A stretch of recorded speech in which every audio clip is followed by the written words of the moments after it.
To our shareowners, this year, Amazon became the fastest company ever to reach $100 billion in annual sales.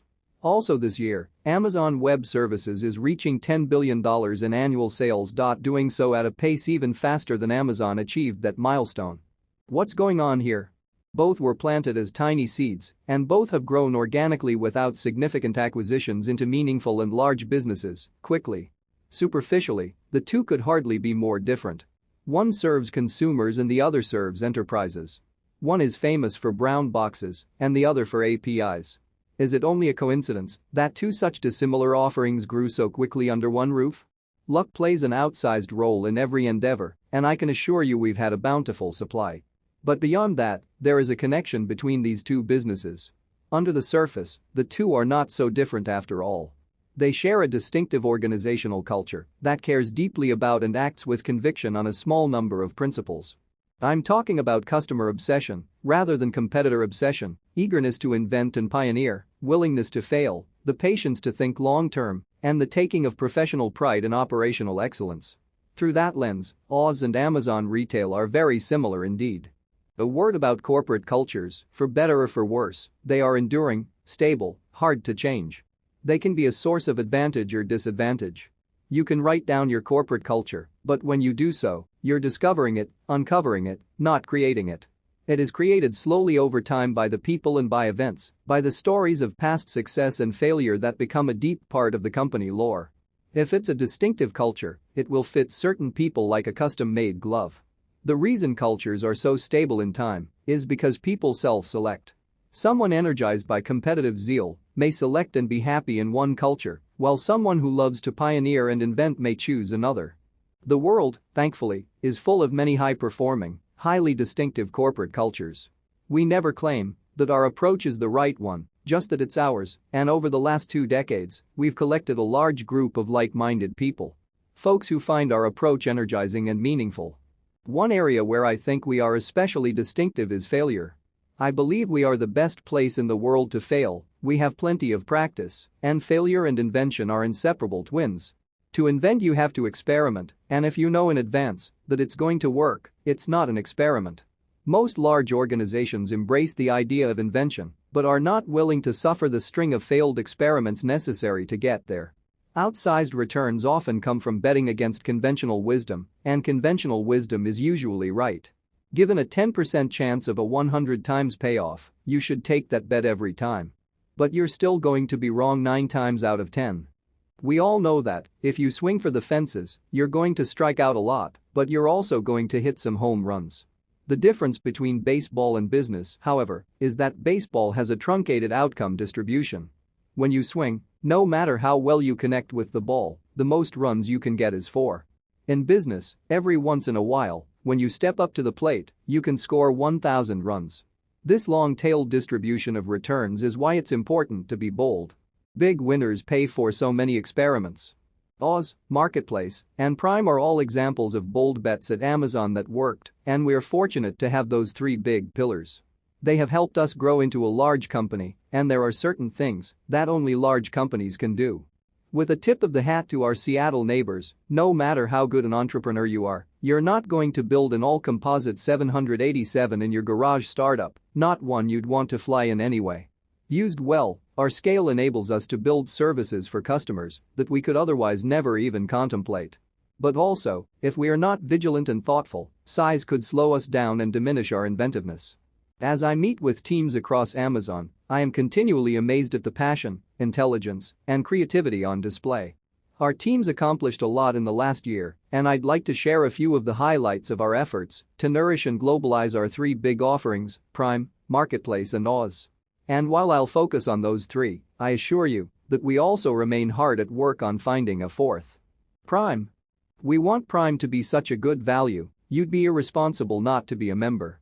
We've grown Prime 2-day delivery selection from 1 million items to over 30 million, added Sunday delivery, and introduced free same-day delivery on hundreds of thousands of products for customers in more than 35 cities around the world.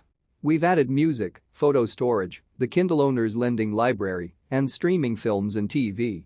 Prime now offers members 1-hour delivery on an important subset of selection and was launched only 111 days after it was dreamed up.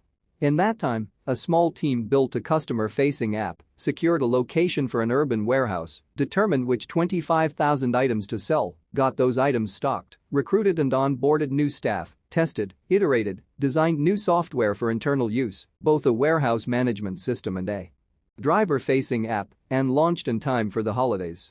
Today, just 15 months after that first city launch, Prime now is serving members in more than 30 cities around the world. Prime Video offers exclusives from some of the world's most passionate storytellers. We want brilliant creators like Jill Soloway, Jason Schwartzman and Spike Lee to take risks and push boundaries. Our original series have already earned more than 120 nominations and won nearly 60 awards, including Golden Globe and Emmy Awards. Many of these are stories that might never have been told in the traditional linear programming model. In the pipeline and coming soon are new series and movies from creators like Jeremy Clarkson, David E. Kelley, Woody Allen and Kenneth Lonergan. The Man in the High Castle, based on the Philip K. Dick novel, explores an alternate history where the U.S. lost World War II. It debuted on Prime Video on November 20th and in 4 weeks became our most viewed show, receiving acclaim from critics like Amazon has the best new drama of the season in The Man in the High Castle, and The Man in the High Castle accomplishes so much where most new broadcast TV dramas these days don't even try.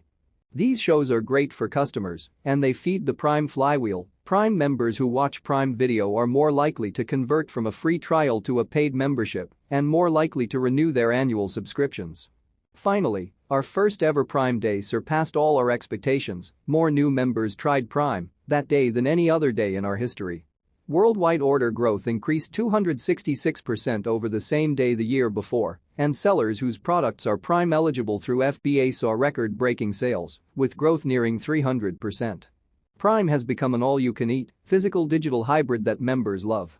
Membership grew 51% last year, including 47% growth in the US and even faster internationally, and there are now tens of millions of members worldwide. There's a good chance you're already one of them, but if you're not, please be responsible, join Prime. Marketplace. We took 2 big swings and missed, with auctions and shops, before we launched Marketplace over 15 years ago. We learned from our failures and stayed stubborn on the vision, and today close to 50% of units sold on Amazon are sold by third-party sellers. Marketplace is great for customers because it adds unique selection, and it's great for sellers. There are over 70,000 entrepreneurs with sales of more than $100,000 a year selling on Amazon, and they've created over 600,000 new jobs. With FBA, that flywheel spins faster because sellers' inventory becomes Prime eligible, Prime becomes more valuable for members, and sellers sell more. This year, we created a new program called Seller Fulfilled Prime. We invited sellers who are able to meet a high bar for shipping speed and consistency in service to be part of the Prime program and ship their own orders at Prime speed directly. Those sellers have already seen a significant bump in sales, and the program has led to hundreds of thousands of additional items that are available to Prime customers via free 2-day or next-day shipping in the US, UK and Germany. We also created the Amazon Lending Program to help sellers grow. Since the program launched, we've provided aggregate funding of over $1.5 billion to micro, small and medium businesses across the US, UK and Japan through short-term loans, with a total outstanding loan balance of about $400 million. Stephen Arstle, surfer and owner of Tower Paddleboards, is one beneficiary. His business has become one of the fastest-growing companies in San Diego, in part with a little help from Amazon Lending. Click-to-cash access to capital helps these small enterprises grow, benefits customers with greater selection, and benefits Amazon since our marketplace revenue grows along with the seller's sales. We hope to expand Amazon Lending and are now working on ways to partner with banks so they can use their expertise to take and manage the bulk of the credit risk. In addition to nourishing our big offerings, we work to globalize them. Our marketplace creates opportunities for sellers anywhere to reach buyers around the world. In the past, many sellers would limit their customer base to their home country due to the practical challenges of selling internationally. To globalize Marketplace and expand the opportunities available to sellers, we built selling tools that empowered entrepreneurs in 172 countries to reach customers in 189 countries last year. These cross-border sales are now nearly a quarter of all third-party units sold on Amazon. To make this possible, We translated hundreds of millions of product listings and provided conversion services among 44 currencies. Even small and niche sellers can now tap into our global customer base and global logistics network. The end result is very different from sellers handling their own one at a time, cross-border fulfillment. Plugable Technologies CEO, Bernie Thompson, put it this way: "It really changes the paradigm when you're able to ship the goods in bulk to a warehouse in Europe or Japan and have those goods be fulfilled in 1 day or 2 days." India is another example of how we globalize an offering like Marketplace through customer obsession and a passion for invention. Last year we ran a program called Amazon Kai Cart, where we deployed 3-wheeled mobile carts to navigate in a city's business districts, serve tea, water and lemon juice to small business owners, and teach them about selling online. In a period of 4 months, the team traveled 15,280 kilometers across 31 cities, served 37,200 cups of tea, and engaged with over 10,000 sellers. Through this program and other conversations with sellers, we found out there was a lot of interest in selling online, but that sellers struggled with the belief that the process was time-consuming, tedious and complex. So, we invented Amazon Tackle, which enables small businesses to get online in less than 60 minutes. Amazon Tackle is a specially designed studio on wheels offering a suite of launch services including registration, imaging and cataloging services, as well as basic seller training mechanisms. Since its launch on February 17, we have reached sellers in 25 cities. We're also globalizing fulfillment by Amazon, adapting the service to local customer needs. In India, we launched a program called Seller Flex to combine Amazon's logistics capabilities with sellers' selection at the local neighborhood level. Sellers set aside a part of their warehouse for storing items to be sold on Amazon, and we configure it as a fulfillment center in our network that can receive and fulfill customer orders. Our team provides guidance on warehouse layout, and operational infrastructure, and trains the seller on standard operating procedures to be followed on-site. We've now launched 25 operational Seller Flex sites across 10 cities. Amazon Web Services. Just over 10 years ago, Oz started in the US with its first major service, a simple storage service. Today, Oz offers more than 70 services for compute, storage, databases, analytics, mobile, Internet of Things, and enterprise applications.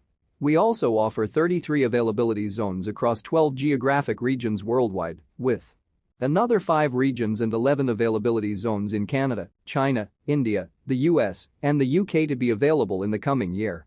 Oz started with developers and startups and now is used by more than 1 million customers from organizations of every size across nearly every industry, companies like Pinterest, Airbnb, GE, Enel, Capital One, Intuit, Johnson & Johnson, Philips, Hess, Adobe, McDonald's, and Time Incorporated.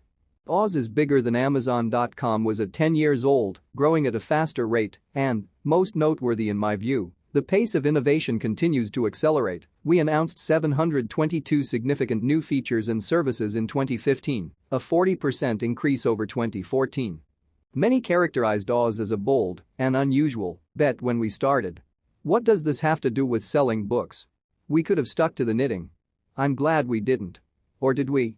Maybe the knitting has as much to do with our approach as the arena. Oz is customer-obsessed, inventive, and experimental long-term oriented, and cares deeply about operational excellence. Given 10 years and many iterations, that approach has allowed Oz to rapidly expand into the world's most comprehensive, widely adopted cloud service. As with our retail business, Oz is made up of many small teams with single-threaded owners, enabling rapid innovation. The team rolls out new functionality almost daily across 70 services, and that new functionality just shows up for customers, there's no upgrading. Many companies describe themselves as customer-focused, but few walk the walk. Most big technology companies are competitor-focused. They see what others are doing and then work to fast follow. In contrast, 90 to 95% of what we build in Oz is driven by what customers tell us they want. A good example is our new database engine, Amazon Aurora. Customers have been frustrated by the proprietary nature, high cost, and licensing terms of traditional, commercial-grade database providers. And while many companies have started moving toward more open engines like MySQL and Postgres, they often struggle to get the performance they need. Customers asked us if we could eliminate that inconvenient trade-off, and that's why we built Aurora. It has commercial-grade durability and availability, is fully compatible with MySQL, has up to 5 times better performance than the typical MISQL implementation, but is 1/10 the price of the traditional, commercial-grade database engines. This has struck a resonant chord with customers, and Aurora is the fastest-growing service in the history of Oz.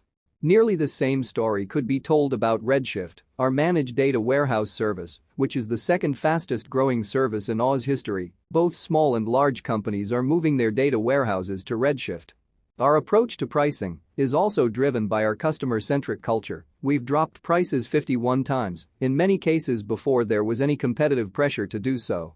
In addition to price reductions, we've also continued to launch new lower-cost services like Aurora, Redshift, QuickSight, our new business intelligence service, EC2 container service, our new compute container service, and Lambda, our pioneering serverless computing capability, while extending our services to offer a range of highly cost-effective options for running just about every type of application or use case imaginable. We even roll out and continuously improve services like Trusted Advisor, which alerts customers when they can save money, resulting in hundreds of millions of dollars in savings for our customers. I'm pretty sure we're the only vendor telling customers how to stop spending money with us. Whether you are a startup founded yesterday or a business that has been around for 140 years, the cloud is providing all of us with unbelievable opportunities to reinvent our businesses, add new customer experiences, redeploy capital to fuel growth, increase security, and do all of this so much faster than before. MLB Advanced Media is an example of an Oz customer that is constantly reinventing the customer experience. MLB's StatCast tracking technology is a new feature for baseball fans that measures the position of each player, the base runners, and the ball as they move during every play on the field, giving viewers on any screen access to empirical data that answers age-old questions like what could have happened if, while also bringing new questions to life. Turning baseball into rocket science, StatCast uses a missile radar system to measure every pitched ball's movements more than 2,000 times per second, streams and collects data in real time through Amazon Kinesis, our service for processing real-time streaming data, stores the data on Amazon S3, and then performs analytics in Amazon EC2. The suite of services will generate nearly 7 TB of raw statistical data per game and up to 17 PB per season, shedding quantitative light on age-old, but never verified, baseball pearls of wisdom like never slide into first. About 7 years ago, Netflix announced that they were going to move all their applications to the cloud. Netflix chose Oz because it provided them with the greatest scale and the broadest set of services and features. Netflix recently completed their cloud migration, and stories like theirs are becoming increasingly common as companies like Intuit, and Time Incorporated have made plans to move all of their applications to Oz. Oz is already good enough today to attract more than 1 million customers, and the service is only going to get better from here. As the team continues their rapid pace of innovation, we'll offer more and more capabilities to let builders build unfettered. It will get easier and easier to collect, store and analyze data. We'll continue to add more geographic locations, and we'll continue to see growth in mobile and connected device applications. Over time, it's likely that most companies will choose not to run their own data centers, opting for the cloud instead. Invention machine. We want to be a large company that's also an invention machine. We want to combine the extraordinary customer-serving capabilities that are enabled by size with the speed of movement, nimbleness, and risk acceptance mentality normally associated with entrepreneurial startups. Can we do it? I'm optimistic. We have a good start on it, and I think our culture puts us in a position to achieve the goal. But I don't think it'll be easy. There are some subtle traps that even high-performing large organizations can fall into as a matter of course, and we'll have to learn as an institution how to guard against them. One common pitfall for large organizations, one that hurts speed and inventiveness, is one-size-fits-all decision-making. Some decisions are consequential and irreversible or nearly irreversible, one-way doors, and these decisions must be made methodically, carefully, slowly, with great deliberation and consultation. If you walk through and don't like what you see on the other side, you can't get back to where you were before. We can call these Type 1 decisions. But most decisions aren't like that. They are changeable, reversible, they're two-way doors.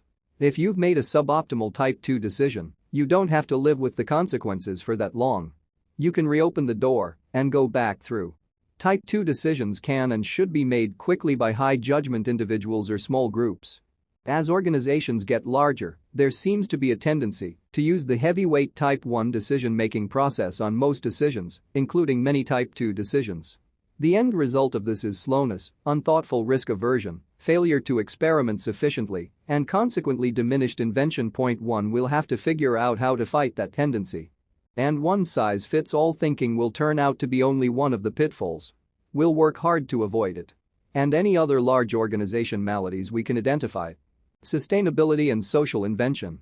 Our growth has happened fast. 20 years ago, I was driving boxes to the post office in my Chevy Blazer and dreaming of a forklift. In absolute numbers, as opposed to percentages, the past few years have been especially significant. We've grown from 30,000 employees in 2010 to more than 230,000 now. We're a bit like parents who look around one day and realize their kids are grown. You blink and it happens. One thing that's exciting about our current scale is that we can put our inventive culture to work on moving the needle on sustainability and social issues. 2 years ago we set a long-term goal to use 100% renewable energy across our global OZ infrastructure. We've since announced 4 significant wind and solar farms that will deliver 1.6 million megawatt-hours per year of additional renewable energy into the electric grids that supply OZ data centers. Amazon wind farm Fowler Ridge has already come online. We reached 25% sustainable energy use across OZ last year, are on track to reach 40% this year, and are working on goals that will cover all of Amazon's facilities around the world, including our fulfillment centers. We'll keep expanding our efforts in areas like packaging, where our culture of invention led to a big winner. The Frustration-Free Packaging Program. 7 years ago we introduced the initiative with 19 products. Today, there are more than 400,000 globally. In 2015, the program eliminated tens of millions of pounds of excess packaging material. Frustration-free packaging is a customer delighter because the packages are easier to open. It's good for the planet because it creates less waste. And it's good for shareholders because, with tighter packaging, we ship less air and save on transportation costs. We also continue to pioneer new programs for employees like Career Choice, Leave Share, and Ramp Back. Career Choice prepays 95% of tuition for courses that teach in-demand skills, regardless of whether those skills are relevant to a career at Amazon. We'll pay for nursing certifications, airplane mechanic courses, and many others. We're building classrooms with glass walls right in our fulfillment centers as a way to encourage employees to participate in the program and to make it easy. We see the impact through stories like Sherry Warmack, a single mother of 8 who worked in one of our Phoenix fulfillment centers. Career Choice paid for Sherry to get licensed to drive an 18-wheeler. Sherry worked hard, passed her tests, and she's now a long-haul driver for Schneider Trucking and loving it. This coming year, we're launching a program to teach other interested companies the benefits of Career Choice and how to implement it. Leave Share and Ramp Back are programs that give new parents flexibility with their growing families. Leave Share lets employees share their Amazon paid leave with their spouse or domestic partner if their spouse's employer doesn't offer paid leave. Ramp Back gives birth mothers additional control over the pace at which they return to work. Just as with our healthcare plan, these benefits are egalitarian. They're the same for our fulfillment center and customer service employees as they are for our most senior executives. Renewable energy, frustration-free packaging, Career Choice, Leave Share, and Ramp Back are examples of a culture that embraces invention and long-term thinking. It's very energizing to think that our scale provides opportunities to create impact in these areas. I can tell you it's a great joy for me to get to work every day with a team of such smart, imaginative, and passionate people. On behalf of all of us at Amazon, thank you for your support as shareholders. As always, I attach a copy of our original 1997 letter. Our approach remains the same, and it's still day one. Jeffrey P. Bezos, Founder and Chief Executive Officer Amazon.com Incorporated.